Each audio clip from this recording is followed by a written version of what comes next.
students, this is the third part of video, geography lesson number 1, the earth in the universe. Student, this is the last video of this chapter and we have to start from here. Moon. Earth has only one natural satellite known as the moon. Earth का एक ही प्राकृतिक उपग्रह है जिसका नाम क्या है? Moon. Fifth largest among all the natural satellites of the solar family. ये सोलर फैमिली का पांचवा सबसे बड़ा उपग्रह है. It is earth's closest neighbour in space. ये अगर हम स्पेस में देखें तो अर्थ के बहुत क्लोजेस्ट है. अर्थ का एक पड़ोसी है, ये पास का जो है उपग्रह है. The moon completes one revolution around the earth in 27 days and 8 hours. ये अर्थ की रिवॉल्यूशन को 27 डेज एंड 8 आवर्स में कंप्लीट करता है.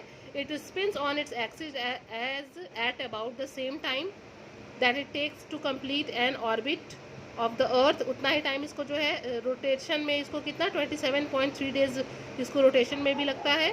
As a result we always see the same side of the moon from the earth. यही कारण है, revolution और रोटेशन में लगभग समय समान ही लगता है. इसीलिए यही कारण है कि हमको एक बार में सन का एक ही सरफेस, एक ही साइड दिखाई देता है. The moon is opaque and shines because it reflects the light of the sun. ये एक ओपेक बॉडी है, ये ट्रांसपेरेंट बॉडी नहीं है और ये सन की रोशनी को रिफ्लेक्ट करता है, इसीलिए ये हमको दिखाई देता है या चमकता है. Just like a mirror. It takes about 1.28 seconds for the reflected light to reach us. 1.28 seconds का टाइम लगता है इसका रिफ्लेक्टेड लाइट हमारे पास पहुंचने में. The moon appears in the sky in different shapes. These are called phases of moon. जो चंद्रमा है वो अलग अलग फेज में जो है हमारा हमको दिखाई देता है आसमान में, इसको हम फेजेस ऑफ मून कहते हैं. Where it is barely visible we call it amavasya. जब हमको चंद्रमा बिल्कुल नहीं दिखता है तो हम उसको अमावस्या या न्यू मून कहते हैं. And when the whole disc is visible, जब पूरा दिखता है तो उसको हम फुल मून कहते हैं. ठीक है स्टूडेंट्स, या पूर्णिमा कहते हैं. The phase with an increasing size of the moon is called waxing and the decreasing size is called waning. देखो, जब सूर्य जो है वो, चंद्रमा जो है वो घटता है, धीरे धीरे धीरे धीरे क्या हो रहा है, बढ़ रहा है. तो जब वो बढ़ता है तो उसको हम क्या कहते हैं? ये सूर्य, इसका जो इंक्रीजिंग साइज है उसको वैक्सिंग कहते हैं और जो डिक्रीजिंग साइज है उसको हम वैनिंग कहते हैं. ठीक है ना students. All the space mission sent to moon revealed that it is dead, barren and airless celestial body dotted with circular depressions called craters. अगर इस पे बहुत से जो है मिशंस हुए हैं, मिशन मून पे जो है बहुत से लोग गए हैं स्पेस में, मून पे भी गए हैं और उन्होंने देखा कि अर्थ जो है वो डेड है, वहाँ पे लाइफ पॉसिबल नहीं है, बैरन बंजर है, हवा नहीं है, वहाँ कोई वायुमंडल नहीं है और वहाँ बहुत ढेर सारे क्रैटर्स, गड्ढे हैं. वो कैसे बने हैं? Due to the meteorics bombardment. Meteors के बम्बार्डमेंट से, क्षुद्र ग्रह के जो है, मेट्योर्स मीन्स हमारा उल्का होता है, उल्का के बम्बार्डमेंट से ये बने हुए हैं. Nearly 3 lakh craters have been counted on one side of the moon. Moon के एक साइड पे ही 3 लाख क्रेटर्स काउंट किए जा चुके हैं. It has many mountains and plains on its surface. इसके सरफेस पे बहुत से माउंटेन एंड प्लेन्स हैं. Neil Armstrong was the first man to step on the surface of moon on 29 July 1969. सबसे पहला आदमी जो मतलब स्पेस में गया था वो कौन था? अरे सॉरी, चंद्रमा पे गया था वो कौन था? वो नील आर्मस्ट्रॉन्ग थे और वो 29 जुलाई 1969 को मून पे गए थे.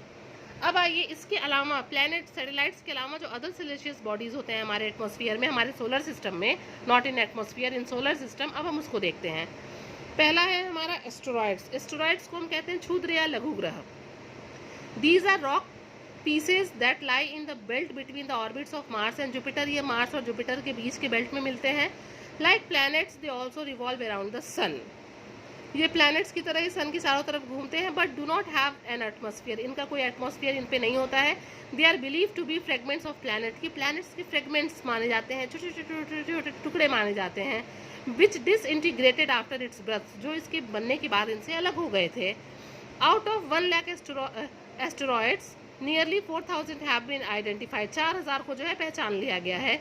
Ceres is the largest asteroid in the solar system. हमारे सोलर सिस्टम का सबसे बड़ा क्षुद्र ग्रह कौन सा है? सेरेस है. Nearly 700 kilometre across in diameter. इसके डायमीटर में, इसका डायमीटर क्या है? 700 किलोमीटर. अब आइए हम पढ़ते हैं मेट्योर्स के बारे में. मेट्योर्स क्या है? ये उल्का. These are also called shooting stars. इसको हम शूटिंग स्टार्स भी कहते हैं. Meteors resemble flashes of light in the sky. ये आसमान में क्या करते हैं? एक लाइट को जो है फ्लैश करते हैं. When a small piece of rock or dust is drawn into the earth atmosphere, जैसे ही कोई छोटा सा टुकड़ा रॉक का या डस्ट का अर्थ के एटमॉस्फेयर में आता है 70 किलोमीटर पर सेकेंड की स्पीड से, तो ये क्या होता है, ये जो फ्रिक्शन अर्थ एटमॉस्फेयर के फ्रिक्शन से, घर्षण से ये जल उठता है।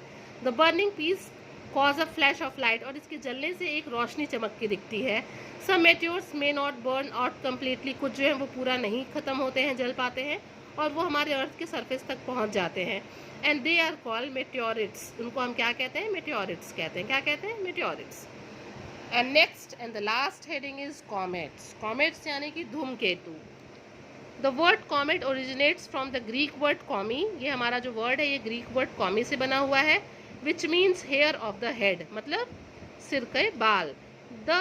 दे sometimes appear in the sky as beautiful shining bodies, ये जो है आसमान में कभी किसी चमकती हुई सुंदर चीज़ की तरह हमको दिखाई देते हैं। They are made up of ice, gas and dust, ये आइस, गैस और डस्ट से मिलके बने हैं।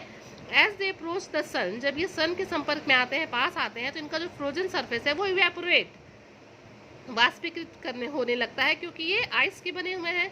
Forming a cloud of gas and dust with two tails, ऐसे ही आसमान में ये जो है चमकता हुआ ऐसे टेल्स की तरह बनाते हैं। Solar winds force the gas back along with some dust to form a glowing tail, ये इतने ही दूर में रहते हैं, लेकिन जो एटमॉस्फेयर का हवा है वो उसको उड़ा के उसको ऐसे टेल की तरह, ग्लोइंग टेल की तरह बना देता है। Comets visit the solar system from time to time from beyond the orbits of Neptune and Pluto, ये एक निश्चित समय के बाद ये जो है हमेशा beyond the Neptune and Pluto के दिखाई देते हैं।